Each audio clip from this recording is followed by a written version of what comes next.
আম খাওয়ার পরে 5 ধরনের খাবার খাওয়া যাবে না। জবান খুলে বলেন, কয় ধরনের খাবার?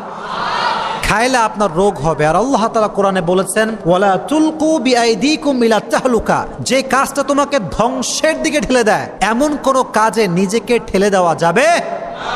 তাহলে 1 নাম্বার যে খাবারটি আপনি খাবেন না, আম খাওয়ার পরে পানি খাবেন না। 2 নাম্বার, আম খাওয়ার পরে দই খাবেন না। কি খাবেন না প্রিয় ভাইরা? কথা বলেন, কি খাবেন না?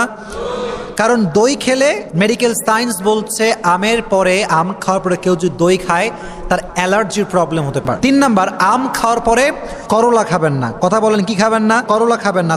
4 নাম্বার, আপনি যে কাজটি করবেন না সেটি হচ্ছে আম খাওয়ার পরে ঝালযুক্ত কিংবা মশলাযুক্ত কোনো খাবার খাবেন না।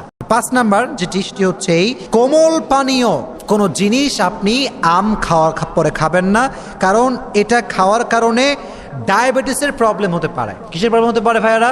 ডায়াবেটিসের প্রবলেম হতে পারে। এটি আমি এই তথ্যগুলো শেয়ার করলাম এই জন্য যে আমরা এখন আম খাই বেশি, কারণ এটা আমের সিজন। এটা কিসের সিজন প্রিয় ভাইয়ারা? আমের সিজন। তাহলে আমরা একটু রিপিট করি।